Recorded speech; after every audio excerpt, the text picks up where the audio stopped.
کہ میں نے محمد صلی اللہ علیہ وسلم پر یہ پریشانی نازل کرنی ہے، یہ تکلیف نازل کرنی ہے، تو فرمایا حل ہن کاشفات ضرہ، تو کیا یہ تمہاری ہستیاں جن کو تم اللہ کے سوا اپنے حاجت روا مشکل کشا سمجھتے ہو، یہ سارے مل کر میری اس پریشانی کو یہ دور کر سکتے ہیں؟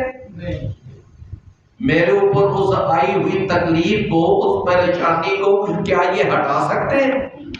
اے نبی آپ ان سے ذرا پوچھیں، آپ ان سے سوال کریں، یہ تمہارا لات، یہ تمہارا عزا، یہ تمہارا ہبل اور یہ تمہارا منات اور یہ تمہارے 360 بت جو تم نے بیت اللہ کے اندر رکھے ہوئے ہیں، کیا یہ سارے مل کر میری اس پریشانی کا مداوع کر سکتے ہیں؟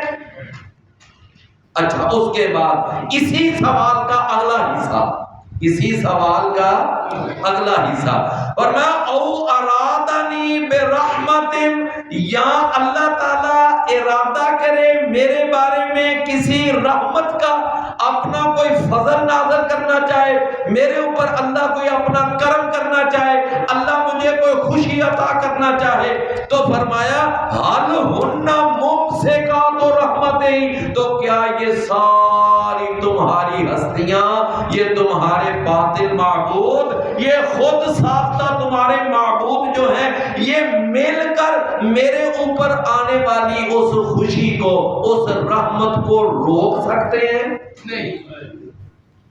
کہ یہ خوشی محمد صلی اللہ علیہ وسلم پر آ رہی ہے، ہم نے نہیں آنے دینی، کیا ان کے اندر اتنی طاقت، اتنی پاور ہے؟ نہیں۔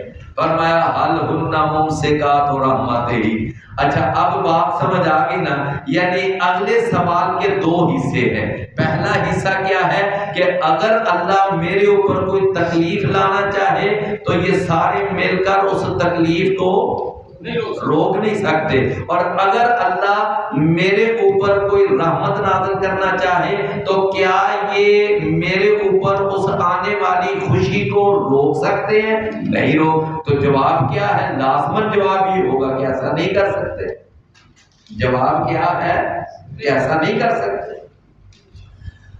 اللہ اکبر۔ نبی کریم صلی اللہ علیہ وسلم نے نا اپنے چچا زاد جناب عبداللہ بن عباس، عبداللہ بن رضی اللہ عنہ، آپ نے ان کو، وہ چونکہ چھوٹی عمر والے تھے اگرچہ اللہ کے رسول کے کزن تھے، چونکہ عباس اللہ کے نبی کے کیا لگتے تھے؟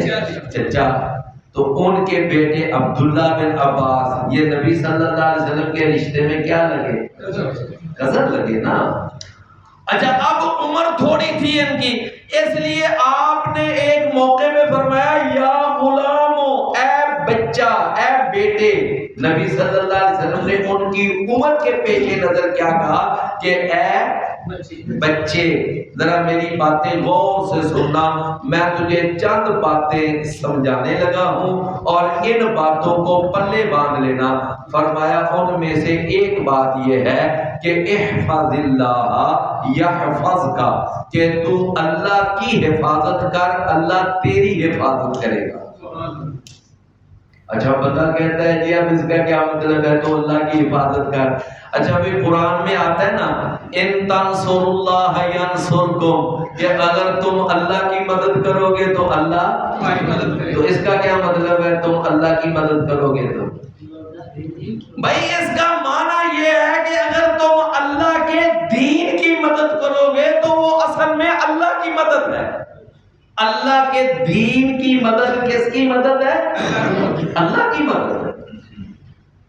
فرمایا اگر تم اللہ کے دین کی مدد کرو گے، اللہ کے دین کے لیے دعوت پیش کرو گے، تبلیغ کرو گے، اللہ کے دین کے لیے جہاد کرو گے، اللہ کے دین کے لیے وقت نکالو گے، تو یہ کیا ہے؟ اللہ کی مدد ہے۔ فرمایا ینصرکم، تو اللہ تمہاری مدد کرے گا۔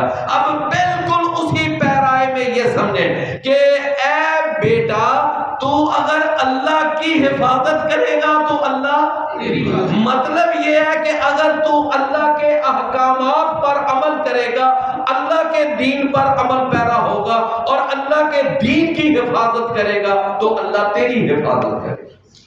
اللہ تیری۔ اور دوسری بات فرمایا احفظ اللہ تجدہ تجاہک، کہ اے بیٹا تو اللہ تعالیٰ کی جب حفاظت کرے گا تو ہر مشکل گھڑی میں تو اللہ کو اپنے سامنے پائے گا، اللہ تجھے پھر کبھی بے یار و مددگار نہیں چھوڑے۔ بات سمجھ آئی نا؟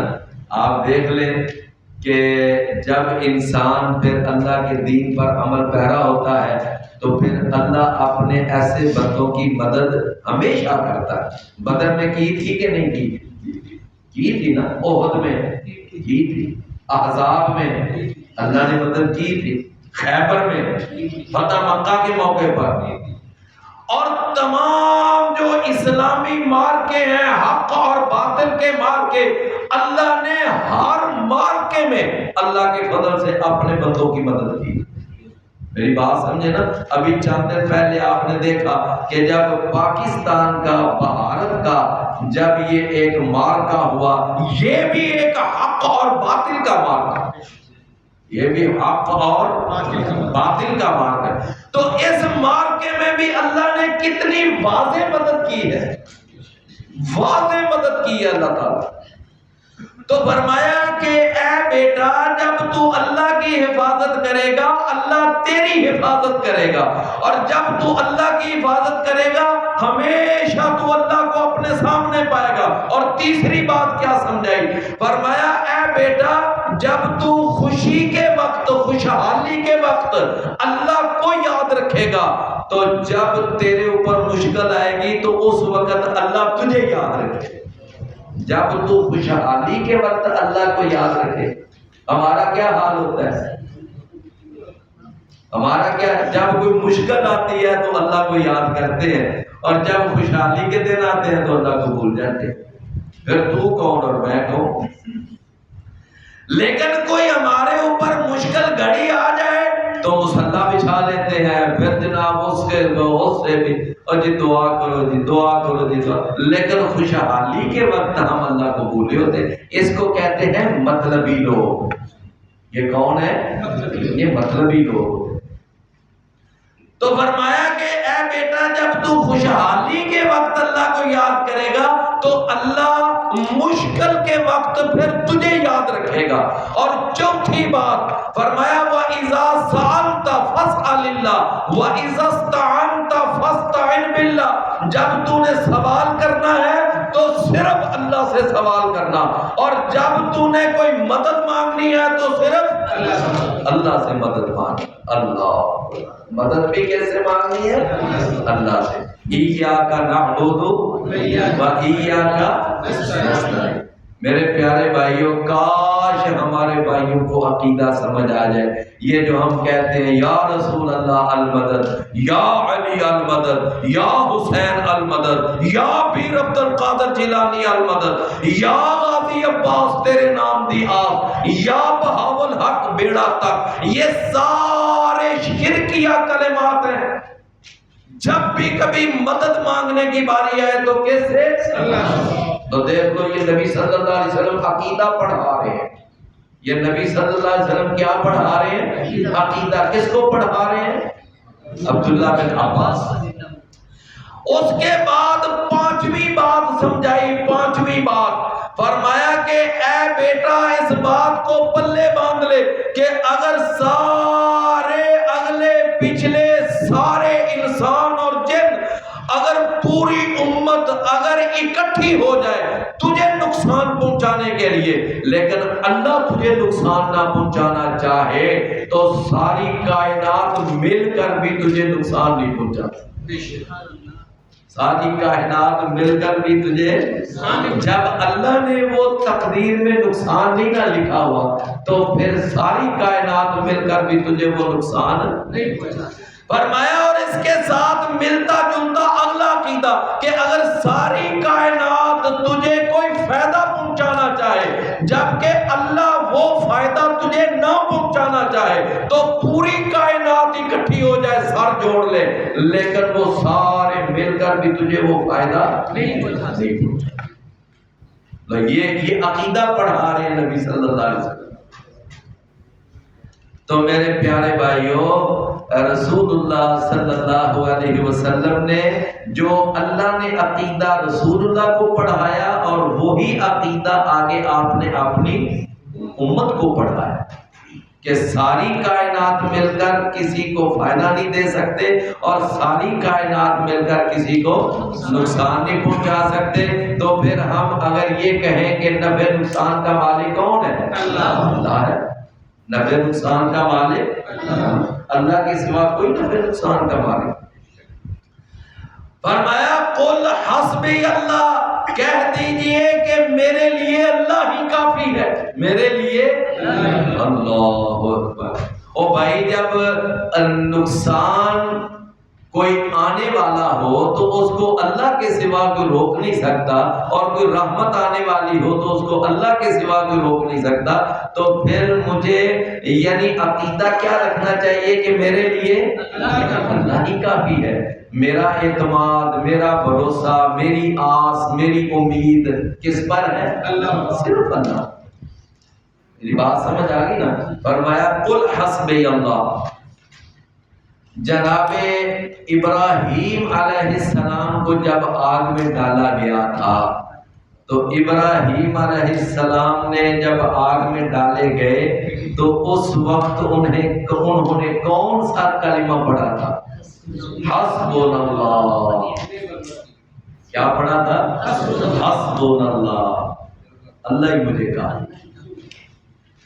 رسول اللہ صلی اللہ علیہ وسلم کے صحابہ احد کی جنگ سے فارغ ہوئے اور تھوڑی دیر کے بعد نا وہ ابو سفیان جو اس وقت کافروں کا سپہ سالار، اس نے نا ایک یعنی ایک نفسیاتی وار کرنا چاہا. کیا کرنا چاہا؟ نفسیاتی وار. اور اس نے نا ایک قاصد بھیجا، ایک یا دو. اس نے کہا جاؤ جا کر محمد صلی اللہ علیہ وسلم کو نا ذرا ڈراوا ڈالو اور اس کو کہو کہ ابو سفیان ایک بہت بڑا لشکر لے کر دوبارہ پلٹ کے آ رہا ہے، دوبارہ. پر اب دیکھو نبی صلی اللہ علیہ وسلم اور صحابہ ابھی احد پہاڑ پر ہیں، کسی کا بازو کٹا ہوا ہے، کسی کی ٹانگ پہ زخم ہے، کسی کے سر پہ زخم ہے، سارے ابھی زخمی بیٹھے ہوئے ہیں اور زخموں سے چور بیٹھے ہوئے ہیں. جب یہ پیغام آیا نا کہ ابو سفیان ایک بڑا تازہ دم لشکر لے کر آ رہا ہے، تو اس وقت اللہ اکبر، وہ جناب رسول اللہ صلی اللہ علیہ وسلم کے صحابہ، اللہ کے رسول نے تربیت ہی ایسی کی تھی، سارے بولے اور کہنے لگے حسبنا اللہ. کیا کہا؟ حسبنا. اگرچہ ہم زخمی ہیں، اگرچہ ہم اس وقت یعنی بڑی سخت حالت میں ہیں اور ہم اس وقت بہت سخت کیفیت سے دو چار ہیں، لیکن اگر ابو سفیان آئے گا، دوبارہ لشکر لے کر آئے گا، تو ہم پھر اس کا مقابلہ کرنے کے لیے ہم وقت تیار ہیں. کیوں؟ اس لیے کہ ہمارے لیے اللہ ہی کافی ہے، ہمارے لیے اللہ ہے. فرمایا علیہ یتوکل المتوکلون، اور اسی پر توکل کرتے ہیں کون؟ قل یا قوم اعملوا، کہہ دیجئے نبی صلی اللہ علیہ وسلم، اے میری قوم کے لوگوں، اعملوا، تم عمل کرو، علی مکانتکم، اپنی جگہ.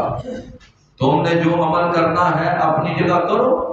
تم یہ جو شرک کرتے ہو، یہ جو بزرگوں کے آستانوں پہ حاضریاں دیتے ہو، وہاں ننگے پہنچ جاتے ہو، الٹے قدم واپس آتے ہو، وہاں عرس کرتے ہو، میلے کرتے ہو اور وہاں جا کر ان کے نام کی نظر و نیاز دیتے ہو، چڑھاوے چڑھاتے ہو، یہ جو شرکیہ اعمال تم کر رہے ہو کرو. اعملوا علی مکانتکم، کرو تم اپنی اپنی جگہ جو عمل کر رہے ہو، اپنے وہ کفریہ شرکیہ اعمال جو کر رہے ہو کرو. فرمایا انی عامل، میں بھی عمل کرنے والا ہوں، میں اللہ کے دین پر عمل کرنے والا ہوں، قرآن اور حدیث پر عمل کرنے والا ہوں، اللہ کی بتائی ہوئی شریعت پر چلنے والا ہوں. فسوف تعلمون، ان قریب تم جان لو گے کہ صحیح لائن پر کون عمل کر رہا ہے، صحیح ٹریک پر کون عمل کر رہا ہے. تم اپنی جگہ عمل کرو، میں اپنی جگہ. وہ ہے نا قرآن میں لکم دینکم ولی دین، تمہارے لیے تمہارا دین ہے، میرے لیے میرا دین ہے. فرمایا من یأتی فسوف تعلمون، ان قریب تم جان لو گے، کیا جان لو گے؟ من یأتیہ عذاب یخزیہ، کہ کون ہے کہ جس کے پاس آتا ہے وہ عذاب جو اس کو رسوا کر دے گا، وَيَحِلُّ عَلَيْهِ عَذَابٌ مُقِيمٌ، اور کون ہے کہ اس پر اترتا ہے دائمی عذاب۔ عذاب مقیم کا معنی کیا ہے؟ دائمی عذاب۔ اچھا، عذاب یخزی ہے، اس سے مراد ہے دنیا کا عذاب، اور عذاب مقیم سے مراد کیا ہے؟ جہنم کا، آخرت کا عذاب۔ تو میری بات سمجھ آ گئی نا؟ تو دنیا کے عذاب کی طرف بھی اشارہ کر دیا اور آخرت کے عذاب کی طرف بھی۔ اللہ، جب بدر کی جنگ مکمل ہوگی نا تو نبی صلی اللہ علیہ وسلم نے نا تیسرے دن اپنے صحابہ سے کہا کہ یہ جتنے کافر مرے پڑے ہیں نا، ان کی ساروں کی لاشیں گھسیٹ کرنا، وہ فلاں ایک کنواں ہے وہاں ساری لاشیں ڈالو، پھینکو، ساری ان کی لاشیں وہاں پر پھینک دی گئی۔ اچھا، اللہ کے نبی ایک اونٹنی پر سوار ہوئے اور آپ اس کنویں کے سرے پر جا کر کھڑے ہو گئے، تو جا کر آپ نے نا ان سے پوچھا، کہنے لگے کہ اے بڑے بڑے سرداروں قریش مکہ، مجھے بتاؤ کہ جو اللہ نے ہم سے وعدہ کیا تھا وہ اللہ کا کیا ہوا وعدہ ہم نے تو سچا پایا۔ اللہ نے ہم سے کیا وعدہ کیا تھا کہ میں تمہاری مدد کروں گا، تو اللہ نے ہماری مدد کی ہے۔ اب یہ بتاؤ کہ اللہ نے جو تم سے وعدہ کیا تھا تم نے بھی وہ وعدہ سچا پایا کہ نہیں پایا؟ تمہارے ساتھ اللہ کا کیا وعدہ تھا کہ اگر تم نے اس دین سے روگردانی اختیار کی، اس دین کی مخالفت کی اور محمد صلی اللہ علیہ وسلم کی مخالفت سے باز نہ آئے تو پھر اللہ کا تمہارے اوپر عذاب آئے گا، تو تم نے وہ وعدہ سچا پایا کہ نہیں پایا؟ اچھا، نبی صلی اللہ علیہ وسلم یہ باتیں کر رہے ہیں، پاس سیدنا عمر کھڑے تھے، کہنے لگے کہ اے اللہ کے رسول، آپ ایسے جسموں سے بات کر رہے ہیں جن میں روحیں ہی نہیں ہیں، آپ ایسے جسموں سے بات کر رہے ہیں جن جسموں میں روحیں ہی نہیں ہیں۔ تو نبی صلی اللہ علیہ وسلم نے فرمایا اے عمر، تو میرے پاس کھڑا ہے نا، وہ تو پھر بھی دور دور پڑے ہوئے ہیں، لیکن جتنی میری بات وہ سن رہے ہیں اتنی میری بات تو بھی نہیں سن رہا، جتنی میری بات وہ سن رہے ہیں اتنی بات تو کھڑا ہے میرے پاس، زندہ ہے، تو نہیں سن رہا۔ فرمایا اللہ ان کو میری بات سنا رہا ہے، اللہ ان کو، بھائی اللہ تعالیٰ تو جس کو چاہے سنا سکتا ہے۔ یہاں پر لوگوں نے ایسے ہی جناب مسئلہ بنایا ہوا ہے، اور دیکھو جی یہاں سے ثابت ہوا مردے سنتے ہیں۔ او بھائی قرآن کہتا ہے کہ مردے نہیں سنتے، قرآن کہتا ہے قبروں والے نہیں سنتے۔ باقی اس حدیث کا معنی کیا ہے کہ اللہ نے اس موقع پر خصوصی طور پر معجزانہ طور پر نبی صلی اللہ علیہ وسلم کی بات ان کو سنا دی۔ بھئی بات سمجھے، معجزہ اور ہوتا ہے اور معمول اور ہوتا ہے، روٹین اور ہوتی ہے، معجزے کو عام روٹین پر قیاس نہیں کیا جاتا، معجزے کو عام روٹین پر قیاس نہیں کیا جاتا۔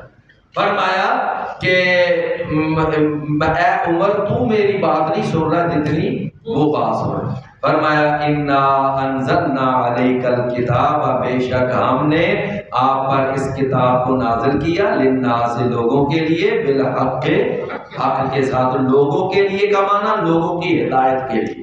فمن اہتدی فلنفسہ، تو جس نے ہدایت پا لی اس کا اپنا ہی فائدہ ہے، ہدایت پر چلے گا تو اس کا اپنا فائدہ ہے، اس کو جنت ملے گی، اللہ اس پر راضی ہو جائے گا۔ ومن ضل، اور جو گمراہ ہو گیا، فانما یضل علیہا، تو سوائے اس کے نہیں وہ اس پر ہی گمراہ ہوگا۔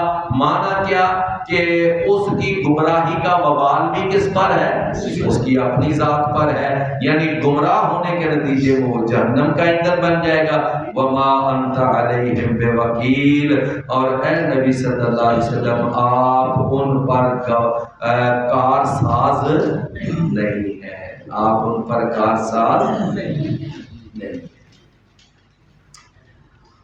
اچھا بھائیوں، کوئی بھائی یہ بتا سکتا ہے کہ توحید کی آج